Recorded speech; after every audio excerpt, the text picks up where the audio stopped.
अब अगला देखो वर्कशीट नंबर 85 यानी कार्यपत्रक 85 को हमें करना है। इसमें ये कविता दे रखी है, ये गाँव के बारे में पूरी कविता है।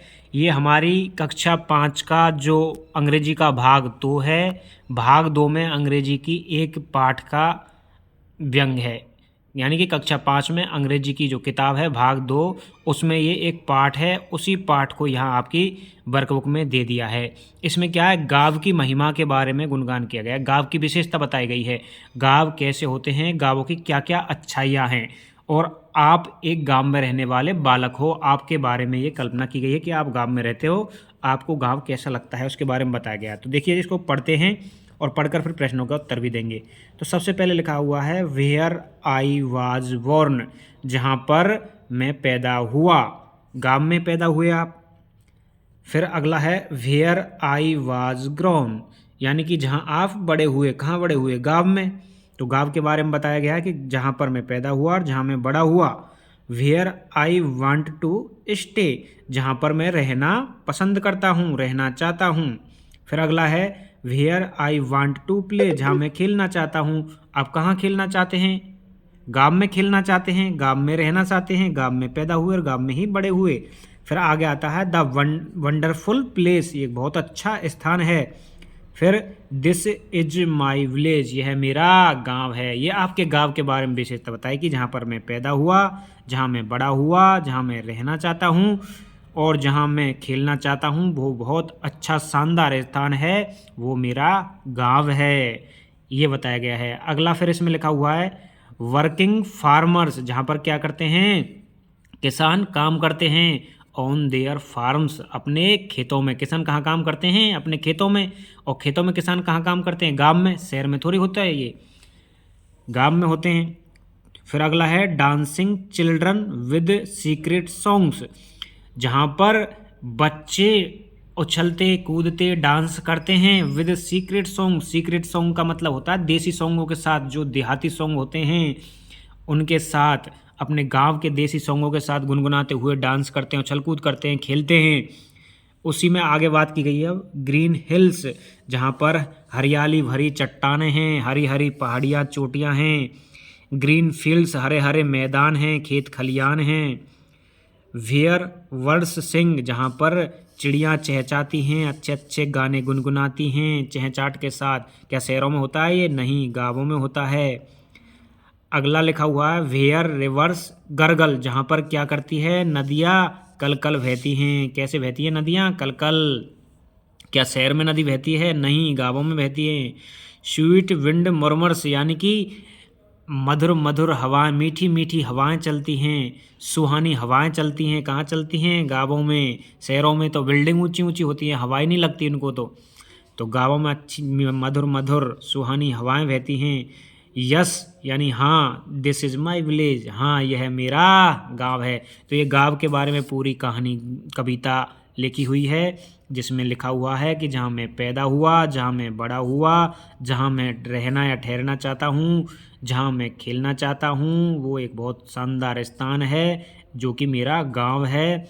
और जहाँ पर किसान खेतों में काम करते हैं, बच्चे देहाती सॉन्गों के साथ, देहाती गीतों के साथ उछल कूद करते हुए डांस करते रहते हैं। यहाँ पर हरी हरी चोटियाँ पहाड़ियाँ हैं, हरे हरे मैदान हैं, पक्षियाँ चहचहाते हैं, नदियाँ कल कल बहती हैं, सुहानी मधुर हवाएं चलती हैं, वो मेरा गांव है, ऐसा मेरा गांव है, उसके बारे में बताया। अब इसी से संबंधित ये कुछ प्रश्न दे रखे हैं। ये वाले जो प्रश्न हैं, इन प्रश्नों को करना है। इनमें क्या, ट्रू और फॉल्स भरना है। इधर यहाँ पर ट्रू, टी का मतलब ट्रू, ट्रू यानी सही, जो कथन सही है उसमें टी भरना, जो गलत है उसमें एफ फॉल्स यानी गलत भरना है। तो अब पढ़ के बताएंगे कौन सा ट्रू है और कौन सा फॉल्स है। सबसे पहला लिखा हुआ है the village is a peaceful place, गांव एक शांतिपूर्ण स्थान है। क्या वास्तव में गांवों में शांति होती है, बिल्कुल होती है। भीड़ भाड़ कम होती है, वाहन कम चलते हैं। शहरों में तो अशांति होती है, बहुत सारे वाहन चलते हैं, मशीन कल कारखाने उद्योग धंधे लगे होते हैं, जहाँ से वो आवाज़ें आती हैं, बहुत भीड़ होती है। जबकि गाँव में शांति होती है। तो ये क्या है, ट्री, इसमें आएगा ट्रू, ट्रू यानी सही, टी आएगा इसमें। अब अगला है the village is a crowded place, गांव जो है वो भीड़ वाला स्थान है? नहीं, गांव में भीड़ कहाँ होती है, बहुत कम होती है। शहरों में होती है भीड़ तो बहुत ज़्यादा, शहरों में जाओ कितनी भीड़ होती है। तो ये आएगा फॉल्स यानी गलत, गांव में भीड़ नहीं होती, ये गलत है। अगला है the poet like to live in the village, यानी कि कवि गांव में रहना चाहता है। बिल्कुल, कवि ने जो कविता लिखी है वो गांव की महिमा का तो गुणगान किया है, उसने गांव को अच्छा बताया है। अब गांव को उसने अच्छा बताया, इसका मतलब उसको गांव अच्छा लगता है, तो वो कहाँ रहना चाहता है, गांव में। तो इसमें आएगा टी, ट्रू। ट्रू यानी सही, इसमें क्या आएगा, टी, ट्रू। अगला है चौथा, इसमें क्या आएगा, poets village is wonderful place, जो कवि है जिसने कविता लिखी है उसका जो गांव है वो वंडरफुल शानदार प्लेस है। बिल्कुल, उसने यहाँ लिखा भी है, देखो, द वंडरफुल प्लेस, यानी कि जो गांव है वो कैसा है, शानदार स्थान है। तो कवि का विलेज, विलेज कैसा है, वंडरफुल प्लेस है, तो ये भी सही है। इसमें क्या आएगा, टी, कवि का विलेज कैसा है, वंडरफुल प्लेस है, इसलिए इसमें भी टी आएगा, सही, ट्रू यानी सही। अगला है this village is a silent place, यानी कि यहाँ पर शांति है गांव में, बिल्कुल शांति है, शांतिप्रद स्थान है, बिल्कुल। तो इसमें ट्रू, ट्रू यानी सही, टी आएगा इसमें। अब इसमें अगला प्रश्न नंबर 2 है। प्रश्न नंबर 2 में क्या करना है, ये जो प्रश्न दे रखा है इस प्रश्न का आंसर यानी रेस्पॉन्स आपको देना है, इसमें ऐसे ही दूसरा करना है। तो इसमें क्या कह रहा है, what is the poem about, जो ऊपर कविता लिखी हुई है, पोएम लिखी हुई है, उसके बारे में आप क्या विचार रखते हैं, अपने विचार देने हैं।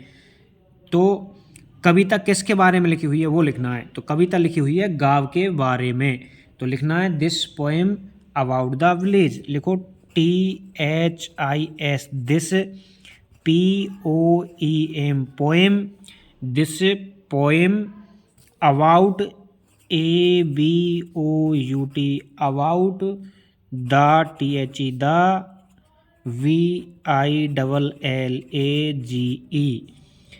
This poem about the village, ये इसमें लिख देना है। अब फिर प्रश्न नंबर 2 है।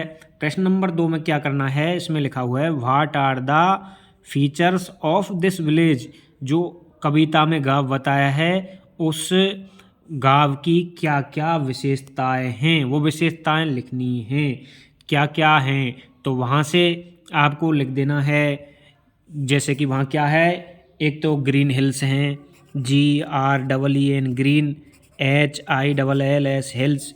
देखो ये लिखा हुआ ग्रीन हिल्स हैं, ग्रीन फील्ड्स है, वर्स सिंह, रिवर्स गरगल, ये लिखने ग्रीन हिल्स। इसके बाद आपको लिखना है green fields, GREEN, green, FIELDS, fields, हरे भरे मैदान। उसके बाद birds, WIRDS, birds, birds, sing, SING, birds क्या कर रही हैं, सिंग यानी गा रही हैं, क्या गा रही हैं, चहचहा। वर्ष सिंह के बाद कॉमा लगा दीजिए, फिर अगला लिखना है रिवर्स गरगल, तो RIVERS GURGLE, ये गांव की विशेषताएं हैं। और फिर अगला है विंड, विंड, विंड MURMURS, मनुष्य। इस तरह से और भी लिख सकते हैं। लास्ट में ETC क्यों लिख रहे हैं, इत्यादि, यानी कि अभी पूरा नहीं हुआ है, और भी विशेषताएं हैं। Farmers working on their farms, ये भी लिख सकते हैं, और सारी चीज़ें भी आप लिख सकते हैं। इस तरह से ये आपको लिखना है। लिखना कहाँ से है, इस पैराग्राफ में से ही लिखना है आपको। जैसे देखो ये लिखना है ग्रीन हिल्स, ग्रीन फील्ड, और फिर यहाँ से लिखो वर्स सिंग, रिवर्स गरगल, और विंड मरमर्स, और इधर आपको ये लिखना है चिल्ड्रन डांसिंग, फार्मर्स वर्किंग, इस तरह से ये लिखने हैं। और लास्ट में ETC लगाना है। ETC यानी इत्यादि, यानी ऐसा ही अभी और हैं, और सारी बातें हैं, अभी ख़त्म नहीं हुआ है, बहुत सारी विशेषताएं और भी हैं। तो इस तरह से ये कार्यपत्रक नंबर 85 भी कंप्लीट हो जाता है। इसके बाद अब अगला कार्यपत्रक देखेंगे।